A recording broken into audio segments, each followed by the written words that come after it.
আসসালামু আলাইকুম, ঈদ মোবারক। খুশির এই খবরগুলো ছড়িয়ে দিতে চাই আপনাদের কাছে, আর আপনাদের কাছে দুইটাই রিকোয়েস্ট থাকে।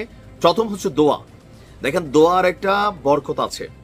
আমরা তো আর গিয়ে সরাসরি যুদ্ধে অংশগ্রহণ করতে পারবো না, সেই জন্য যেই জায়গায় আছেন সেই জায়গা থেকে দোয়া করবেন, আল্লাহ যেন ইরানকে সফলতা দান করে। নাম্বার 2, এই খবরগুলো শেয়ারের মাধ্যমে ছড়িয়ে দিবেন, কারণ আমাদের কমেন্টেও দেখবেন বহুত লেসপেন্সার আছে যারা ইরানের এই সফল অভিযানগুলোকে পছন্দ করছে না।